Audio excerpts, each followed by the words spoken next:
Sir విడాకులు తీసుకోవడం అంత కష్టమా? వైఫ్ అండ్ హస్బెండ్ కొట్టుకోవడం, తిట్టుకోవడం, కోర్ట్ చుట్టూ తిరగడం వీటన్నిటిని చూస్తుంటే డివోర్స్ అవ్వడం చాలా కష్టంలా అనిపిస్తుంది. సో రీసెంట్‌గా జరిగింది ఉత్తరప్రదేశ్‌లో ఒక కేసు. అవును. సో ఒక హస్బెండ్ తనకి విడాకులొస్తే సాష్టాంగ నమస్కారం చేసుకుంటూ వస్తానని 9 కిలోమీటర్లు చేసుకొని ఎళ్లి దర్శనం చేసుకున్నాడు. సో అసలు ఈ కేసులో ఏం జరిగింది? అంత హ్యాపీగా ఫీల్ అవ్వడానికి అసలు రీజన్ ఏంటంటారు? డైవర్స్ రావడం అనేది ఏంటంటే, ఇప్పుడు మనం చంద్రమండలం పోవాలంటే ఈజీ అనిపిస్తుంది. డైవర్స్ రావడం కష్టంగా ఉన్నది. ఎందుకు అంటే డైవర్స్ కోసము ఎంత ట్రై చేస్తున్నా అది మినిమం 2 to 3 years తీసుకుంటుంది ఈ కంటెస్టెడ్ డైవర్స్ అనేది.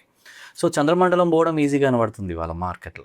అంటే ఈ కేసులో ఏం జరుగుతుందంటే, ఉత్తరప్రదేశ్లో ఒక 2022లో ఆ అమ్మాయిని పెళ్లి చేసుకుంటాడు. ఢిల్లీ వెళ్తారు, ఇంటీరియర్ జాబ్ చేస్తుంటాడు. అతనికి చాలని సంపాదనతోని ఇద్దరి మధ్యలో డిస్ప్యూట్ అవుతుంది. వద్దనుకుంటాడు, డైవర్స్కి అప్లై చేస్తాడు. అయితే ఆ డైవర్స్ వచ్చే రోపుతో ఆయన ఏం కోరుకుంటాడంటే, వాళ్ళ ఇంటి దగ్గర ఉన్న టెంపుల్కి నేను 9 కిలోమీటర్లు సాష్టాంగ నమస్కారం చేసుకొని వస్తా, డైవర్స్ వస్తాను మొక్కుకుంటాడు. ఆయన మొక్కది యాక్చువల్గా డైవర్స్ అనేది వచ్చేసింది. ఆర్డర్స్ రాగానే ఆయన ఏం చేస్తాడంటే, మొక్కు ప్రకారం వాళ్ళ ఇంటికి వచ్చేసి 9 కిలోమీటర్లు సాష్టాంగ నమస్కారం చేసుకుంటే వెళ్ళిపోతాడంట. అంటే ఒక 10-12 అవర్స్లో పడింది సార్ అని చెప్పి, అంటే దాని వీడియో చూస్తే మాకు అర్థమైంది ఆ కేసులో. అంటే ఇక్కడ ఏంటంటే డైవర్స్ రావడం ఎందుకంత హ్యాపీ అంటే, భార్యాభర్తల మధ్యలో డిస్ప్యూట్ వచ్చినప్పుడు కూర్చొని మాట్లాడుకుంటూ అయిపోయే విషయాలు అవి. కాకపోతే పంతానికి ఈగోకి వెళ్ళి వీళ్ళు ఏం చేస్తారు అంటే, ఒకరు డైవర్స్ కోరుకున్నప్పుడు ఇంకొక పార్టీ, అంటే అమ్మాయి కావచ్చు, అబ్బాయి కావచ్చు, అబ్బాయి అడిగినప్పుడు అమ్మాయి ఇవ్వదు, అమ్మాయి అడిగినప్పుడు అబ్బాయి ఇవ్వదు.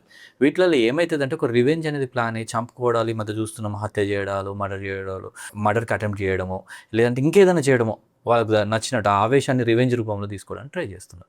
నేనేమంటున్నా అంటే, డైవర్స్ కావాలనుకున్నప్పుడు ఇద్దరు కూర్చొని మాట్లాడుకుంటూ అయిపోయే విషయాలు, పెద్ద మనుషులు వెల్ విషర్స్ లేదంటే అడ్వకేట్ ఆఫీసులలో కూర్చుంటే క్లియర్గా అయిపోతుంది. సగానికి సగం అడ్వకేట్ ఆఫీసులనే మంచిగా క్లియర్ అయిపోతున్నాయి. ఎందుకు అంటే అవి పెద్ద రాకెట్ సైన్స్ కాదు డైవర్స్ విషయం. ఎందుకు అంటే ఇద్దరి మధ్యలో ఉన్న పంతాలు, పట్టింపులు, మానిటరీ ఇష్యూలు, లేకుంటే నేను పెట్టిన లాంఛనాలు ఏమున్నాయి, నువ్వు పెట్టిన లాంఛనాలు ఏమున్నాయి, గిఫ్ట్స్ ఏమున్నాయి, అసెట్స్ ఏమున్నాయి మాట్లాడుకుంటే అయిపోయే విషయాలు. పిల్లలు ఎవరు సాధిస్తారని.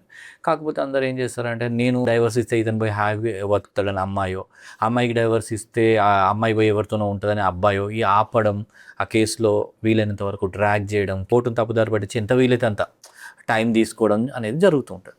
సో అక్కడ వాళ్ళకు 2-3 ఏళ్ళు ఆ ట్రయల్లో పడ్డ మనోవేదన, ఎన్ని లక్షల డబ్బులు ఇచ్చినా సరిపోదు అన్నట్టు. ఆ మనోవేదనకి వాళ్ళకి రాగానే ఏమవుతుంది అంటే, వాడికి చంద్రమండలం పోయినంత హ్యాపీ అనిపిస్తుంది అన్నట్టు.